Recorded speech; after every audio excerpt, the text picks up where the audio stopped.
Buenas tardes. Empiezo hoy día con el capítulo, o continúo con el capítulo 2. La charla anterior me olvidé de decir que estos temas están basados en el libro La Pascua de Nuestra Salvación del padre Raniero Cantalamessa, capuchino. Y vamos a tratar hoy día del capítulo 2 de este libro, que es la Pascua litúrgica de Israel. Título primero, el testimonio de los libros sagrados. En el camino de la primera Pascua del Éxodo a su repetición litúrgica anual, se verifican algunos cambios que hay que tomar en cuenta. A. El primero y más importante es el desarrollo de lo tipológico, de lo simbólico, de lo figurativo, es decir, el pasado y sus figuras representan a Cristo. Son signo de una acción de Dios antes de Cristo para salvar a Israel y después son tipo de Cristo.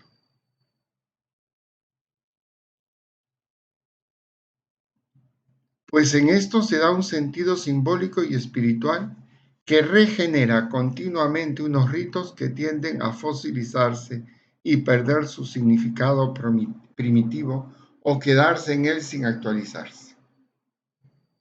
Es decir, todo lo que se hace está lleno de símbolos, lleno de figuras que van a ser siempre un símbolo y una figura para cada generación. El recuerdo, el recuerdo como mediación entre historia y la actualización de esta historia en el culto, es decir, es memorial, que en la liturgia es recuerdo actualizado, recuerdo y actualización del hecho histórico de la intervención de Dios en la historia humana. Por el recuerdo actualizado, el israelita anula la distancia y el vacío creado por los siglos y se hace contemporáneo de Moisés. C. Lo anterior afirma la conciencia comunitaria de Israel de ser una nación santa, un pueblo elegido.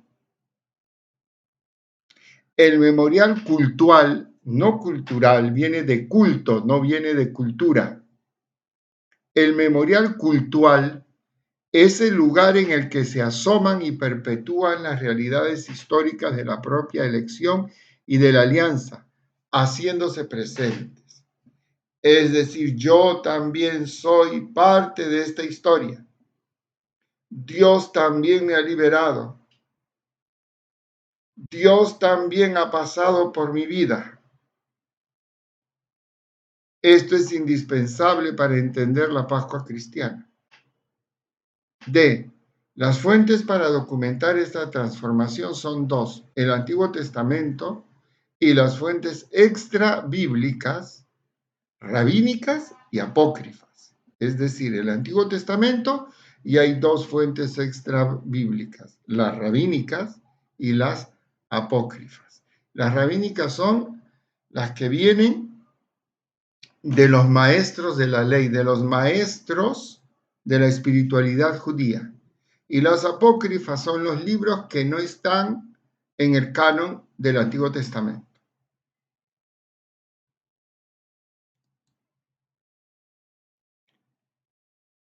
1.1. El Antiguo Testamento.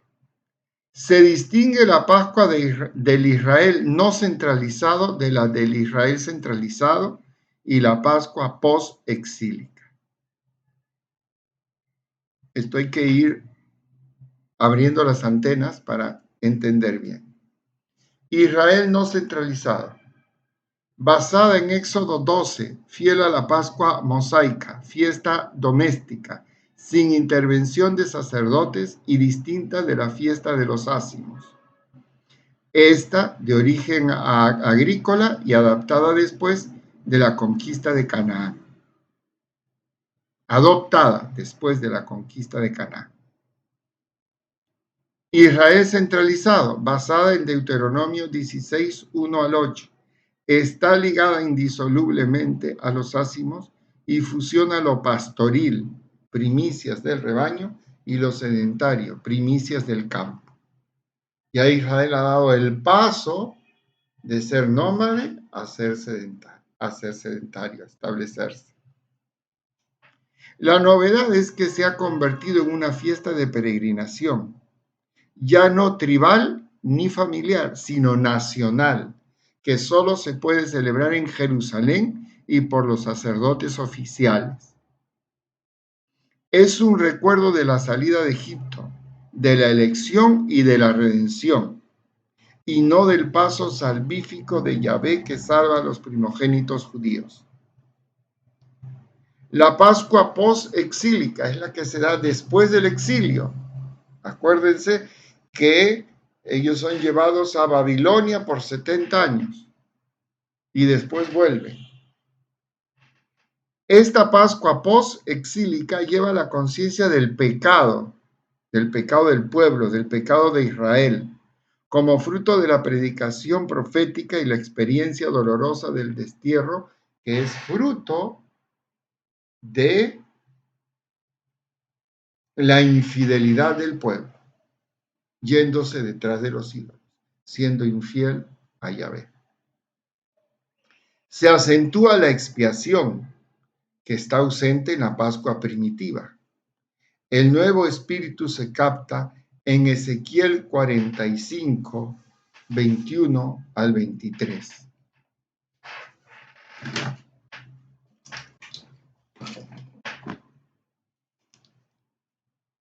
Ezequiel 45, del 21 al 23.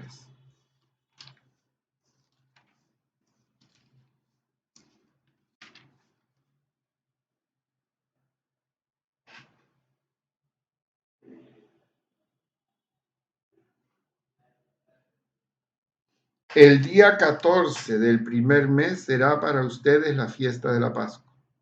Durante 7 días se comerá el pan sin levadura. Aquel día el príncipe ofrecerá por él mismo y por todo el pueblo de la tierra un novillo en sacrificio por el pecado. Durante los 7 días de la fiesta ofrecerá en holocausto a Yahvé 7 novillos y 7 carneros sin defecto, cada uno de los 7 días, y en sacrificio por el pecado un macho cabrío cada día. Parece que el destierro quitó a la Pascua su carácter alegre y familiar y la convirtió en sacrificio de expiación por el pecado.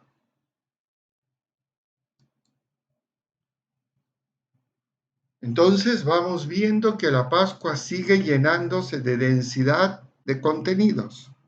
No desecha los anteriores, los guarda, los conserva y aumenta más contenidos. 1.2. ¿Por qué esta noche es distinta? La vigilia pascual en el Nuevo Testamento. La Pascua litúrgica de Israel es la Pascua que celebró Jesús desde los 12 años. Para nosotros es de suma importancia conocer cómo se desarrollaba la Pascua en tiempos del Nuevo Testamento, porque esa es la Pascua que conoció y vivió Jesús con sus discípulos, y luego de los primeros cristianos por un tiempo más o menos largo. Recordemos que los primeros cristianos eran judíos. Esta es la Pascua que se hizo cristiana. De ella es hija la Pascua litúrgica de la Iglesia. Durante años la Pascua dejó de celebrarse con la centralidad que tuvo en el pasado, en tiempos anteriores a Jesús, por motivo de guerras, invasiones, etc. Sin embargo, en tiempo de Jesús vuelve a ser la fiesta principal del año. La Pascua se preparaba exteriormente llena de formalismo, lo que contribuía a crear un clima único de solemnidad, puentes y caminos que transitarían los peregrinos se arreglaban.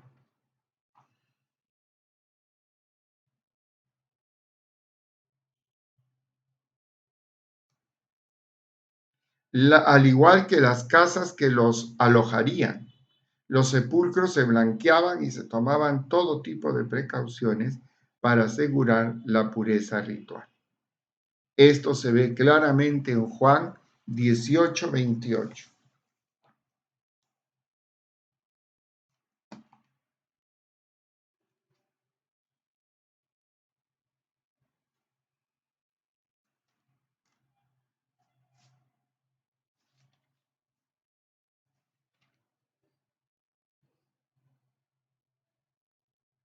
De la casa de Caifás llevan a Jesús al pretorio. Era de madrugada. Los judíos no entraron en el pretorio para no contaminarse y poder así comer el cordero de Pascua.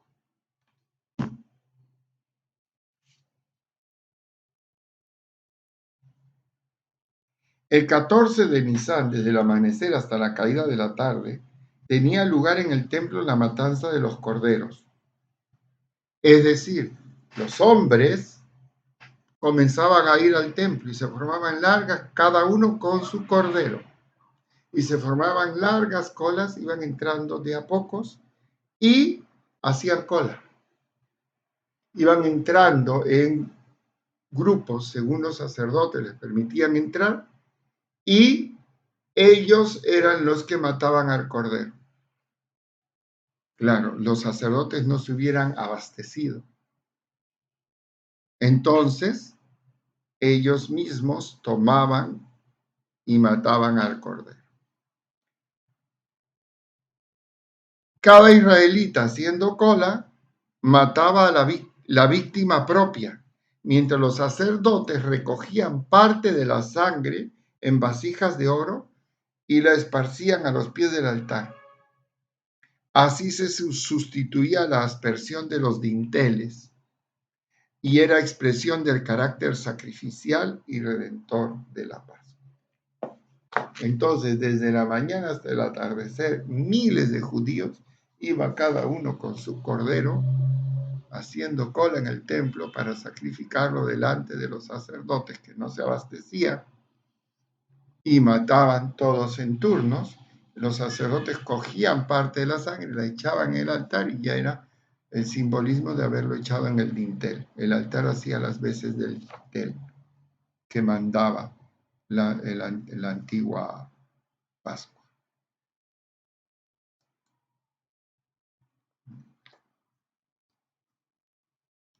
Luego en casa el cordero era asado entero, cuidando que no se le rompiera ningún hueso.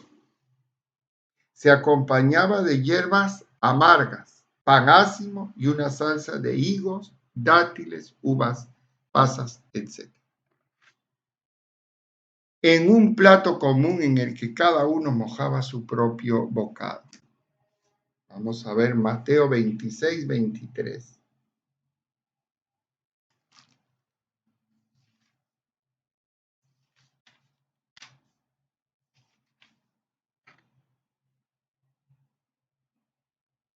El que ha mojado conmigo la mano en el plato, ese me entregará. La postura de los comensales en la época de Jesús se hace en la forma romana, es decir, recostados en los triclinios, esos muebles donde comían echados o recostados, para expresar la libertad del judío. La Mishnah, que es un libro sagrado judío, la llama Pascua de las generaciones posteriores para diferenciarla de la Pascua de Egipto. La cena estaba dividida en 4 momentos, por 4 copas, 4 brindis distintos de vino, que señalaban el paso de una parte del rito a la otra. Cuando todo estaba listo y la familia en torno a la mesa, el padre pronunciaba las bendiciones sobre el vino y el pan que aún hoy se hacen en la cena judía y son sorprendentemente parecidas a nuestras oraciones del ofertorio de la misa. Dice así: bendito eres tú, Señor, Dios nuestro, Rey del universo, que creaste este fruto de la vid. Tú nos elegiste entre todos los pueblos, nos exaltaste, prefiriéndonos a las demás estirpes, y nos has santificado con tus mandamientos. En tu amor nos concediste, Señor Dios nuestro, estas fiestas anuales para nuestra liberación, de la Santa Asamblea, recuerdo de la salida de Egipto. Hagada de Pascua. La Hagada es como una catequesis, ¿no? También la bendición pronunciada sobre el pan evoca conceptos y palabras familiares a nuestro lenguaje litúrgico. Bendito eres tú, Señor, Dios, Rey del universo, que creaste este fruto de la tierra. Este es el pan de la aflicción que nuestros padres comieron en Egipto. Todo el que tenga hambre, acérquese y coma. Todo el que deba hacer la Pascua, acérquese y celebre la Pascua. Hagada de Pascua.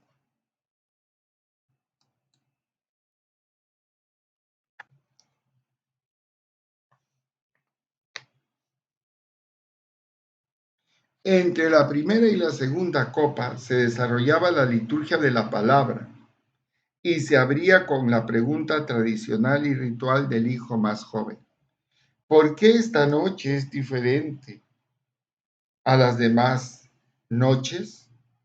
El padre de familia responde: nosotros fuimos esclavos del faraón en Egipto, y de allí nos hizo salir el Señor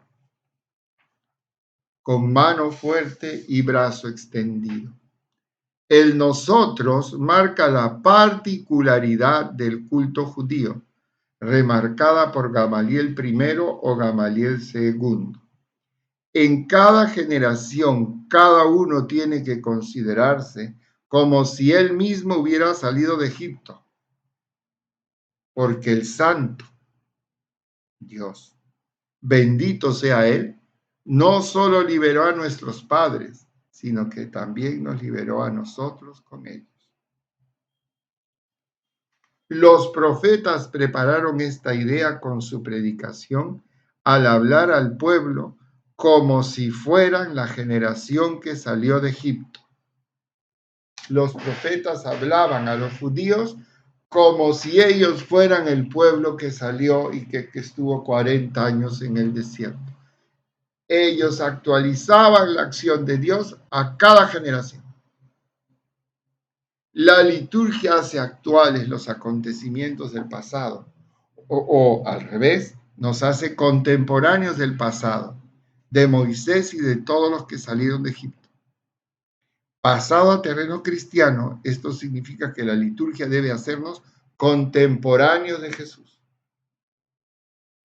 Gamaliel cierra su exhortación pascual con una invitación tan bella que el obispo Melitón de Sardes es porque era obispo de esta ciudad en Asia Menor, no dudó en hacerla propia al pie de la letra y en insertarla en el culto pascual cristiano. Dice así: por ello debemos alabar, celebrar, exaltar, glorificar, magnificar, bendecir, ensalzar, proclamar la victoria de aquel que por nuestros padres y por nosotros hizo tantos y tales prodigios. Él nos ha conducido de la esclavitud a la libertad, de la tristeza a la alegría, del luto a la fiesta, de las tinieblas a la luz, de la servidumbre a la redención.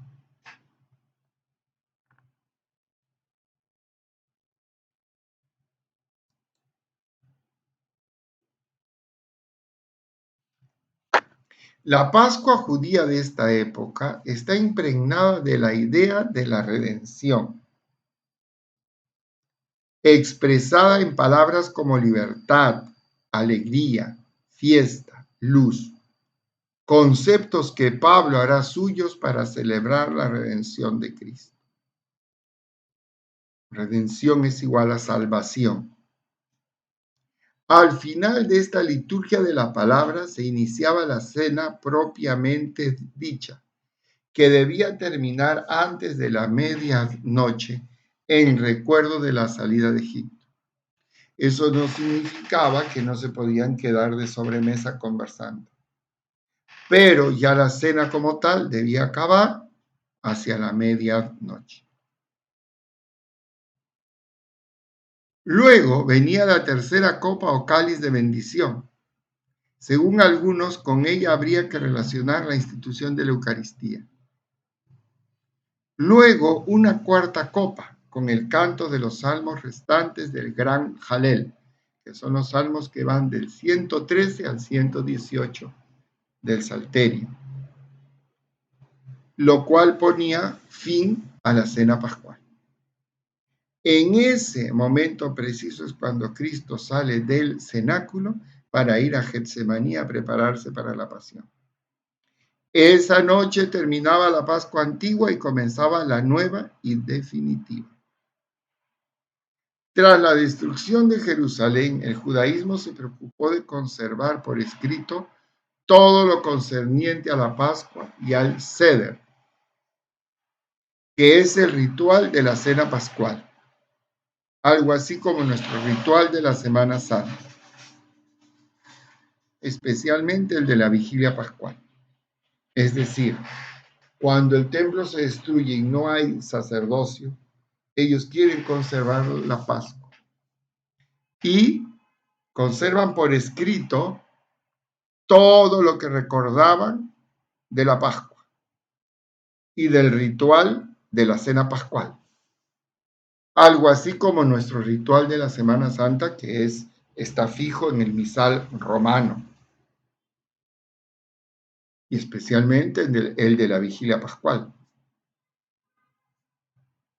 Con la destrucción del templo y las matanzas que lo siguieron, parece que todos los sacerdotes fueron masacrados, y por ello también se puso fin a la inmolación del cordero y se transformó en una cena normal, abandonándose la costumbre de separar el cordero el día 10 de Nisan. Claro, ya no hay sacerdotes, ya no hay el sacrificio en el templo, entonces simplemente compran un cordero y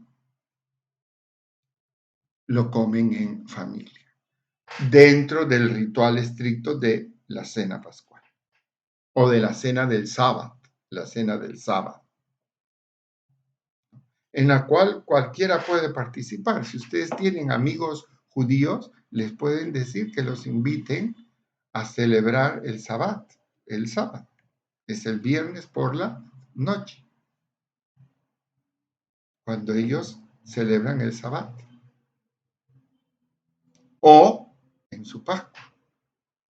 No se hace ningún problema que no judíos, amigos de ellos, participen en el sábado o en la cena pascual.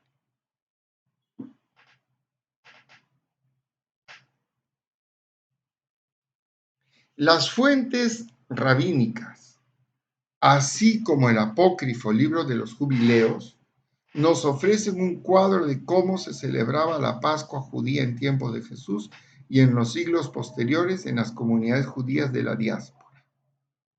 Diáspora, acuérdense, es la dispersión. La gran diáspora fue cuando destruyen el templo en el año 70 y después nuevamente es invadida Jerusalén, destruida en el 135 y ya por fin definitivamente repartidos los pocos judíos que quedaban y prohibidos de regresar a Israel.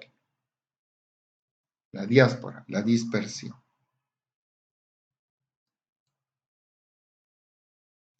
Las 4 noches, la síntesis pascual del judaísmo. Hay un texto sobre la Pascua judía que no es bíblico, no está dentro del canon judío de las escrituras del Antiguo Testamento. No está en el listado oficial, por lo tanto no lo van a encontrar en la Biblia.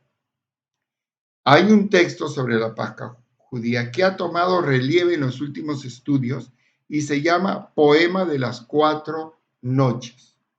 Vuelvo a repetir, no es un libro que esté contenido en la Biblia, por lo tanto no está en el Antiguo Testamento. Es un libro de espiritualidad judía. Se remonta a antes del cristianismo y ha sedimentado lo mejor de la piedad religiosa judía. O sea, ha conservado lo mejor de la piedad religiosa judía. Es un comentario teológico a Éxodo 12:42, donde se define la Pascua como noche de vigilia de Yahvé. El texto dice así, leo. Esta es la noche predestinada y preparada para la liberación en el nombre de Yahvé, para la salida de los hijos de Israel liberados de la tierra de Egipto. 4 noches han sido inscritas en el libro de las memorias. La primera noche fue aquella en la que Yahvé se manifestó sobre el mundo para crearlo. El mundo estaba desierto y vacío, y las tinieblas recubrían la superficie del abismo. Génesis 1:2.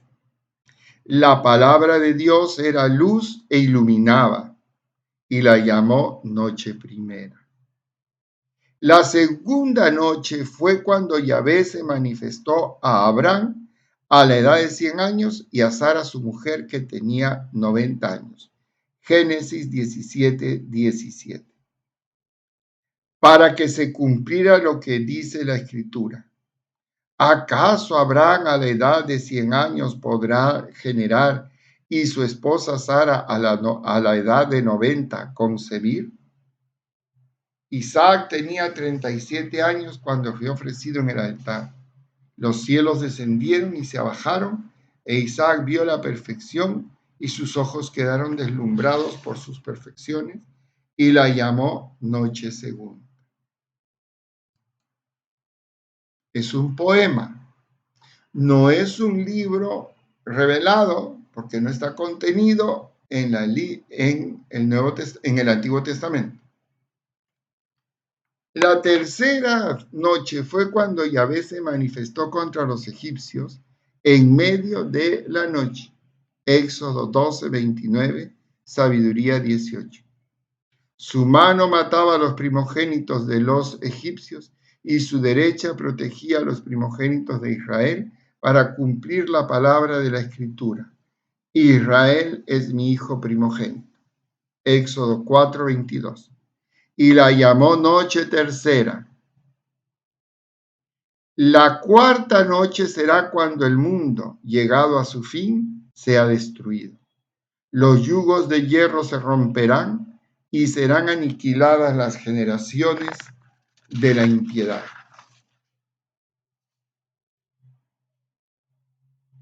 Y Moisés saldrá del desierto.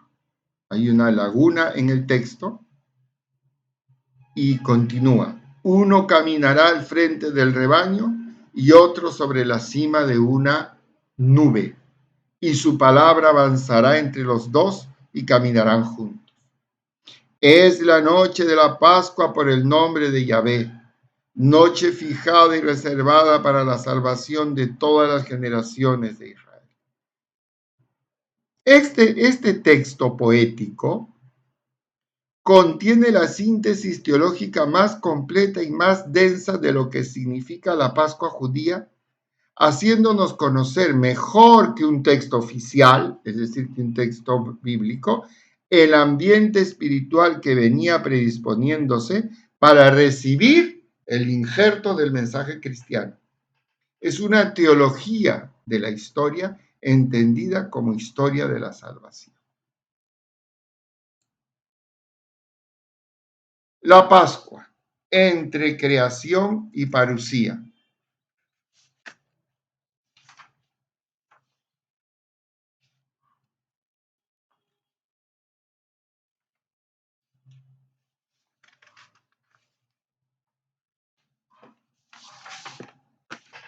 La noche de Pascua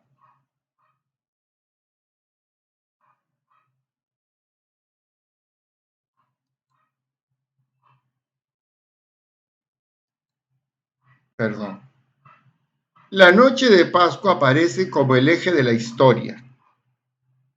Las dos primeras son vistas como preparación de la Pascua y la última, la cuarta, como consumación de las tres anteriores. Los cuatro acontecimientos, creación, Abraham, Éxodo, escatología, es decir, la consumación al final de los tiempos, no son los únicos que la tradición judía había relacionado con la Pascua.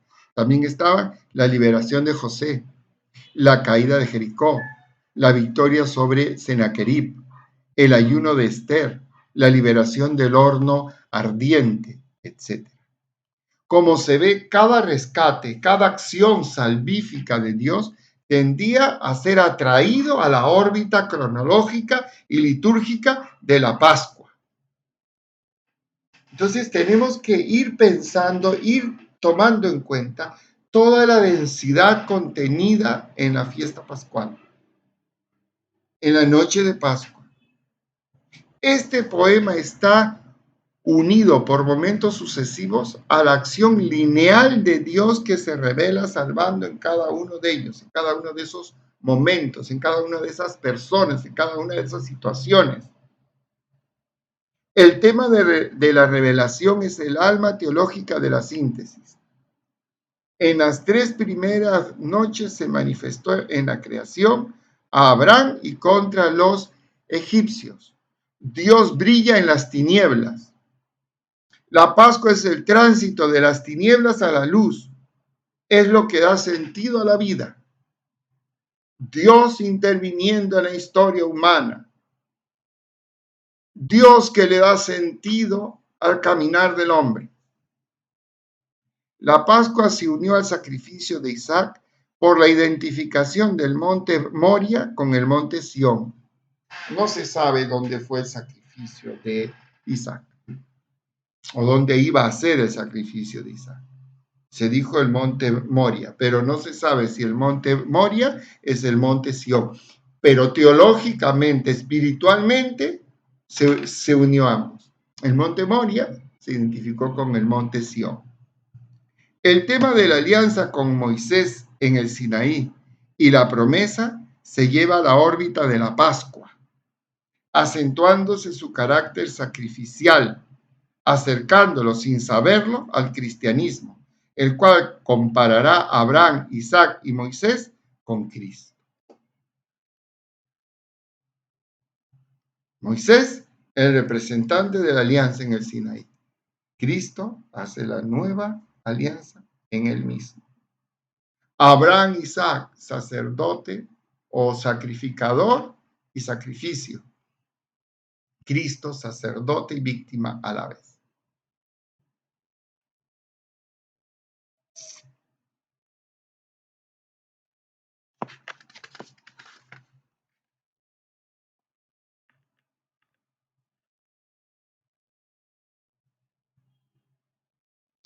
Muy bien. La identificación más difusa es entre Pascua y creación, la cual se va aclarando desde los profetas y salmos, donde la redención de Israel se ve como una nueva creación. O sea, ya la Pascua se va identificando con el momento de la creación. Para Israel, la visión cíclica del tiempo propia de los pueblos que lo rodeaban nunca fue aceptada, pues la creación no se recuerda para abolir el tiempo, sino para celebrarlo, pues es en la historia donde Dios actúa maravillosamente y se nos da la salvación. Nosotros vivimos en la historia, en el tiempo, y Dios se mete en nuestra historia, se mete en el tiempo. Por eso celebramos los acontecimientos históricos, las intervenciones históricas de Dios en nuestras vidas, en nuestra historia.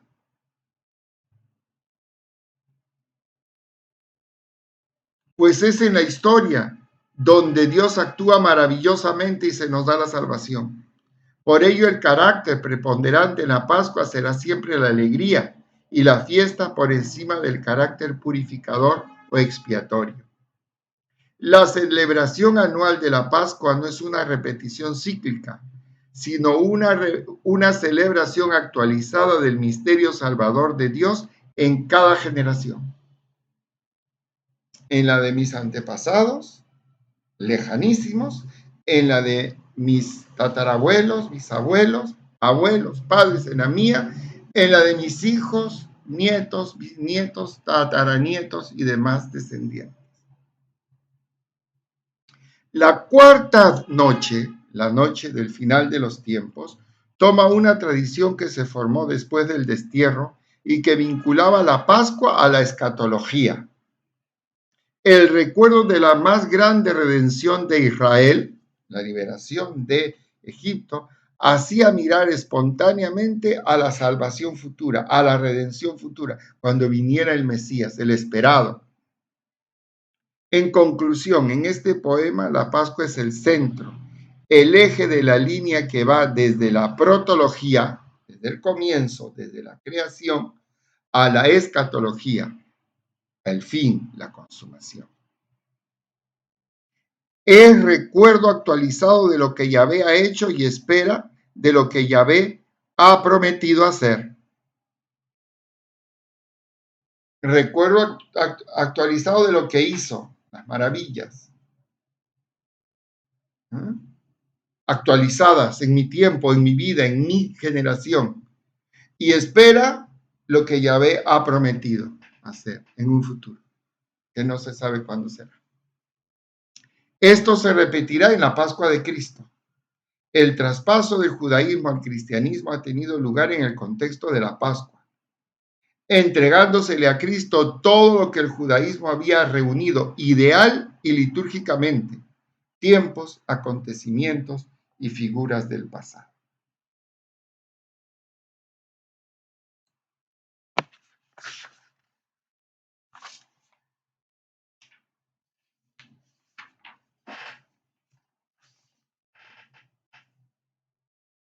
Pascua, memorial de salvación.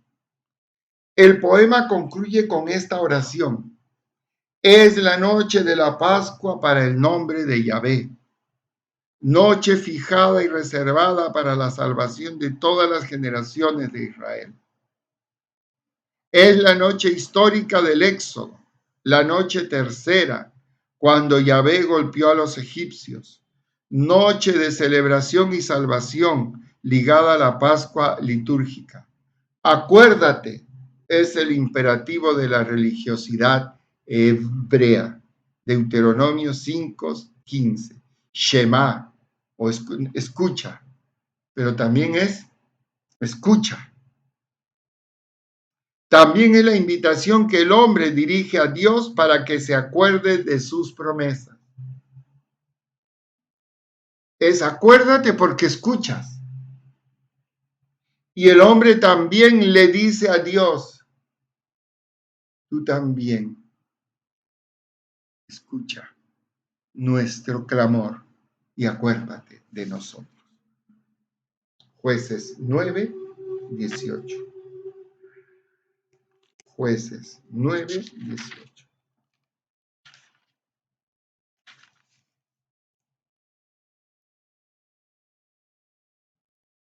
Y vosotros os habéis alzado hoy contra la casa de mi padre, habéis matado a sus hijos, 70 hombres sobre una misma piedra, y habéis puesto por rey a Abimelech, hijo de su esclava, sobre los vecinos de Siquem, por ser él vuestro hermano.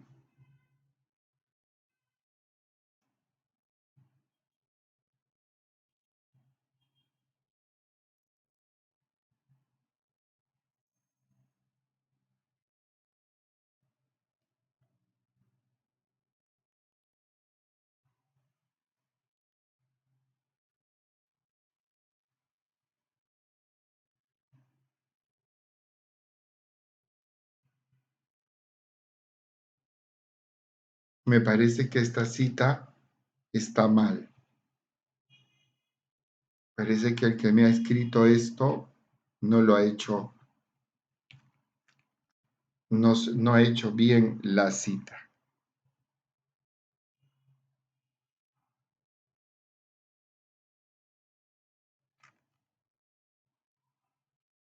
Jueces 9:18.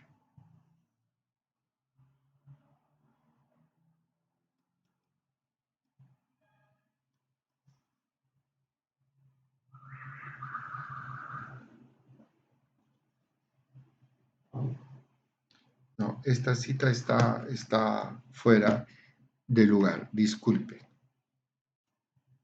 Con la desaparición de la llama profética, el recuerdo de las acciones de Dios se fue reforzando. Este era el ambiente ideal para que se profundizara el aspecto de la Pascua como memorial. Éxodo 12:14. Y que hará de bisagra en el paso de la Pascua judía a la cristiana. Voy a leer Éxodo 12:14.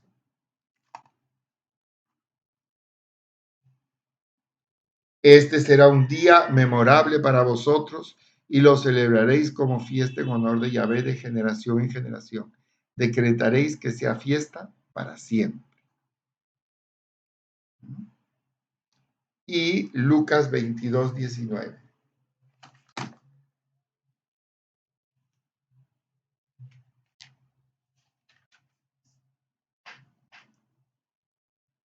Y tomó pan, dio gracias, lo partió y se lo dio diciendo, este es mi cuerpo que va a ser entregado por vosotros. Haced esto en recuerdo mío. De igual modo, después de cenar el cáliz, diciendo, este cáliz es la nueva alianza en mi sangre, que va a ser derramada por vosotros.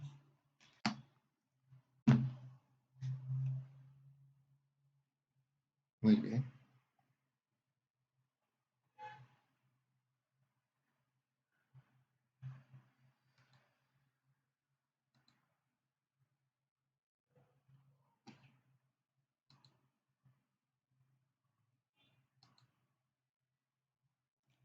¿Qué recordaba entonces la noche de Pascua al israelita del tiempo de Cristo?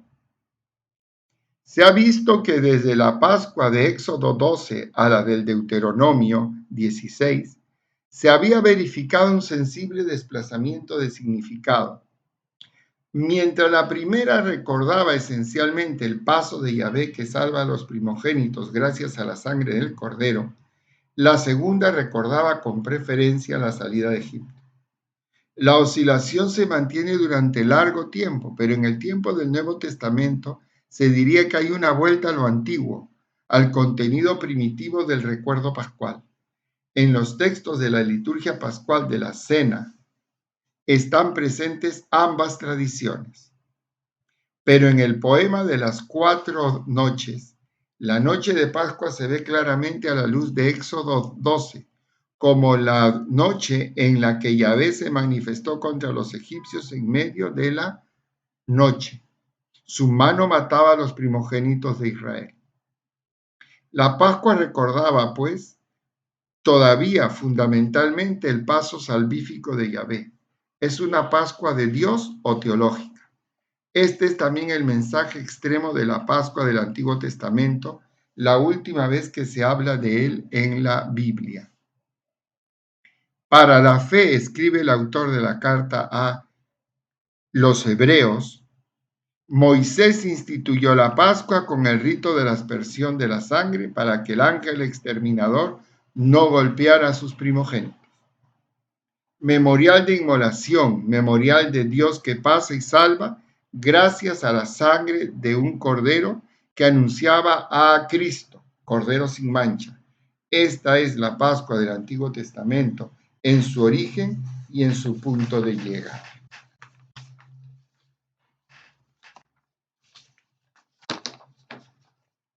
Muy bien, ahora vamos a ver los mapas, porque al principio de este tema les dije que había el Israel no centralizado y el Israel centralizado y el Israel post-exilio. Muy bien. El Israel no centralizado es cuando llegan a la Tierra Santa, entran por el norte del Mar Muerto, Jericó está aquí, cruzan, el río se abre, se parte en dos, como se abrió el Mar Rojo, y cruzan, y las tribus se reparten de norte a sur. Aquí está Dan, Neftalí, Aser, Zabulón, Isaacar, Manasés en dos partes, Efraín, Gad, Dan, Benjamín, Judá, Simeón, Rubén. Leví no tiene tierra porque ellos sirven en el templo. Todas las tribus tienen que mantenerlos. En esta época Israel vive cada uno, cada clan, cada tribu vive en forma independiente. Solamente se juntan cuando hay un peligro común. Si no, si es un peligro localizado, el clan, la tribu sola se enfrenta. Si no, se unen 2, 3 tribus y se unen para luchar contra los cananeos o contra los filisteos o contra quien haga falta. Y después también se unen completamente. Se unen. Este es el Israel no centralizado. Este es el Israel no centralizado, que celebraba la Pascua como en Éxodo 12. En las casas, sin intervención de sacerdotes. En el siguiente mapa es el Israel centralizado con la monarquía.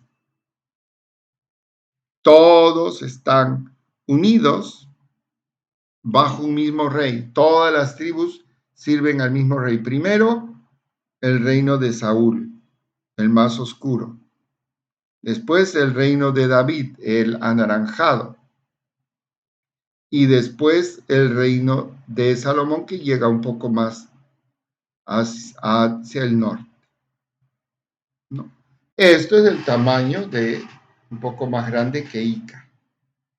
¿No? Nunca llegó a ser un gran reino, un gran imperio, quizás Lima e Ica. Una cosa, un modesto reino. ¿No? Aquí ya el templo está centralizado en Jerusalén y el culto está centralizado en Jerusalén. Todos deben ir a celebrar la Pascua en Jerusalén. Este es el Israel centralizado. Y en esa está basada la Pascua de Deuteronomio 16, 1 al 8.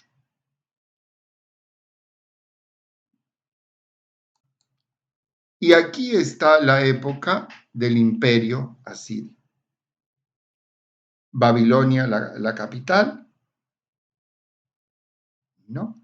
Y ellos conquistan primero el reino del norte, la capital, está aquí, y después el reino del sur, Jerusalén. Porque ustedes saben que el reino, a la muerte de Salomón, se dividió en dos, ¿no? El reino del norte, Israel, con capital en Samaria, y el reino del sur con capital en Jerusalén, Judá, el reino de Judá. Entonces, Jesús es judío. La samaritana es una pagana, semijudía. ¿No?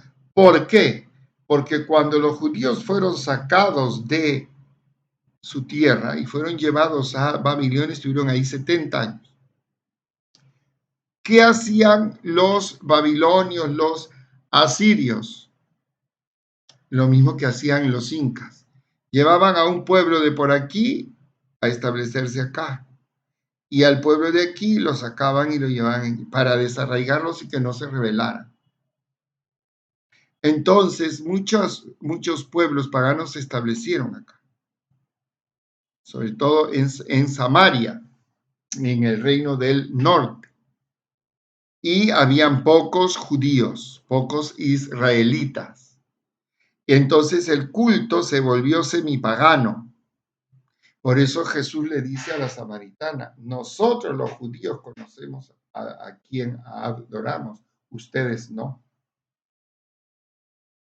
El verdadero templo está en Jerusalén. ¿Mm? Muy bien.